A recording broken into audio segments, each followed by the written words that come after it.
The Challenges of Change, the podcast where we explore the transformative journey towards self-improvement and personal growth. I'm your host, Laura, a mindset coach in the health and fitness industry, here to guide you through the hurdles that life throws at you.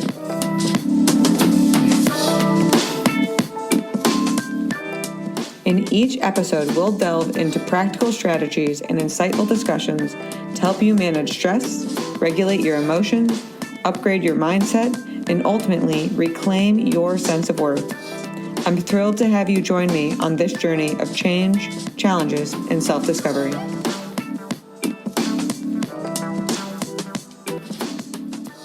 And we are back for another episode of The Challenges of Change.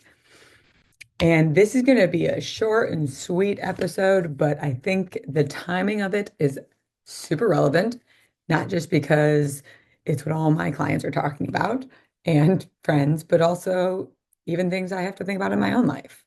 And that is emotional intelligence through the holidays. So the holidays are obviously awesome. I mean, I love Christmas or whatever it is that you choose to celebrate. I also get to celebrate Hanukkah and love that as well. But sometimes what can make the holidays less jolly is different familial dynamics and understanding how to mesh with different people in your life can be challenging. You don't want to cause a conflict. You don't want to, argue or feel disrespected, but sometimes things don't always go how we want. And one of the things that I've learned is the greatest thing that you can do to protect the jolliness that you crave through the holidays is to strengthen the understanding you have in yourself and your own signals. And the good news is this is a skill. So it's very much like a habit.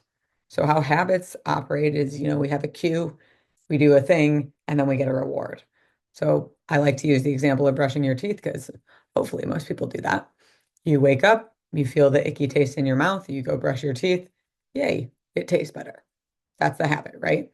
So currently, some of us have emotional immaturity habits where someone touches a trigger and we feel whatever we feel and respond accordingly or react. This year, what I'm going to encourage you to do is to get to know your triggers. Now, I'm going to encourage you to visualize this because being able to walk your mind and body through the experience and kind of try on different ways of handling it can be really, really helpful for our neurology. Like it helps our brain feel what kind of feels right for us, but also gives our brain a repetition to understand what to expect. Because one of the hardest things that people deal with when they're trying to have healthier boundaries when it comes to familial dynamics is discomfort. It's really uncomfortable to set a boundary when you're used to self-sacrificing. So this is what you want to do. Think of that moment or that person or whatever that experience is going to be for you and notice what happens inside of you. Do you feel tension in your chest? Do you feel your heart pounding out of your chest? Do you notice the shallowness of your breath? Do you get hot? Do you notice the thoughts in your head are just like rolling through super rapidly? Like, what is it that you experience when you're triggered? And keep in mind, triggers might have different responses for different intensities. So if there are multiple people in your family that trigger you, run it through with multiple people.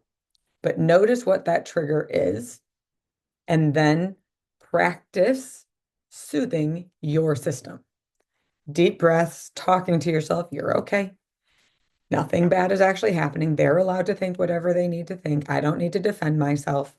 Kind of coach yourself in a weird way to support your needs. And if you don't know how to do that, just leave the room. Again, we're in visualization, but you can literally visualize leaving the room. You can even practice saying, I don't like when you say that. That's not very nice. Please don't speak to me like that. All of these are simple one-liners that make you uncomfortable, sure, and will stop the current habit of self-sacrifice. So notice trigger,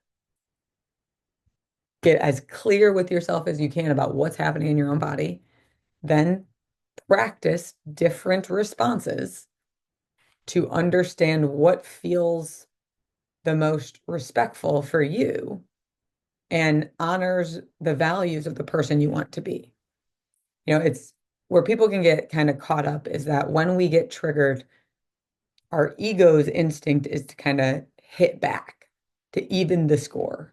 But then we're left with that salty taste in our mouth as well because we aren't proud of who we showed up as.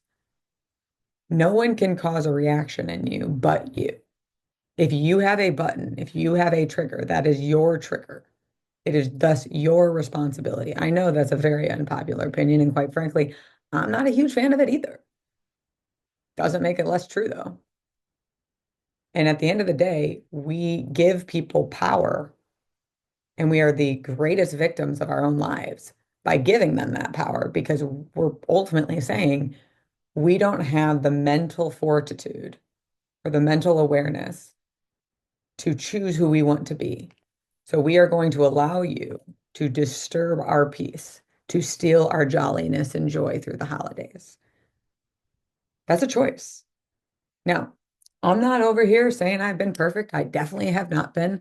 And it's also why I encourage the visualization because I didn't do that in the beginning. And there are a lot more apologies that I had to give, largely because I was disappointed in the person I represented. Yes, I had better boundaries. Sure, I stopped the pattern, but I didn't have to be as harsh as I felt because I had felt so wronged that my response was in kind with that kind of harshness of a boundary. I can lovingly and kindly say, that's that's kind of uncomfortable. I really don't appreciate you saying that to me. And they're more than welcome to ask questions why and be like, I get that you'd like to understand why, and right now is not the time that I'm willing to open up about that. And they can push and push and push until I've said no. If you're uncomfortable with my no, that's for you. I really don't care to engage in this further.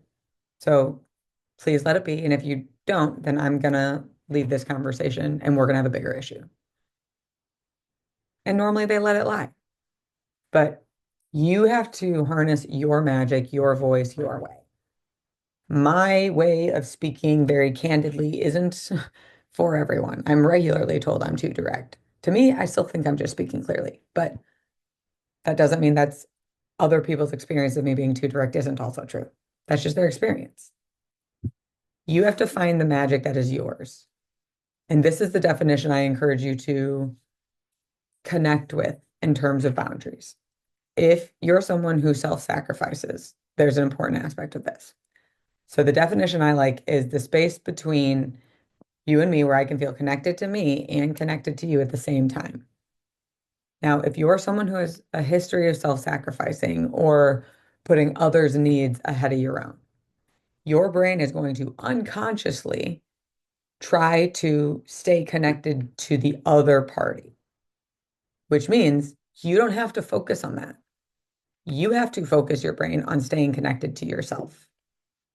How we stay connected to ourselves is recognizing what's going on inside of us to work with the greater intelligence inside our body and understand who we want to be, how to respond in a values aligned way, and to protect the peace and connection we crave with that person. Often people misunderstand boundaries as ultimatums almost, but I operate from an understanding that most of our loved ones don't want to feel disconnected from us. Most of them crave connection. That doesn't mean they always know when they're creating disconnection. And that is our half of the responsibility to communicate that, just as it's their half of the responsibility to communicate when we are creating disconnection. But if we aren't connected to ourselves, if we can't recognize when we're triggered, it's really not on them at that point because they're going to be who they are regardless of you. You're the one who has to have a voice for yourself. To reiterate, I strongly encourage you practice this like multiple reps through visualization. Pull up as much of the scenario as you can. Put your body in that experience. Feel those emotions and practice teaching your body and your mind to regulate so that you really can have the holiday experience you crave. But that is all I have for you today. I hope everyone has a wonderful holiday season. This is coming in just in enough time to get a few weeks of visualization. So let's get that brain training up and running. If you have any questions or any scenarios that feel like it's not that simple, please reach out. I love challenging questions and I'd love to help anyone who is courageous enough to ask for it. Until next time.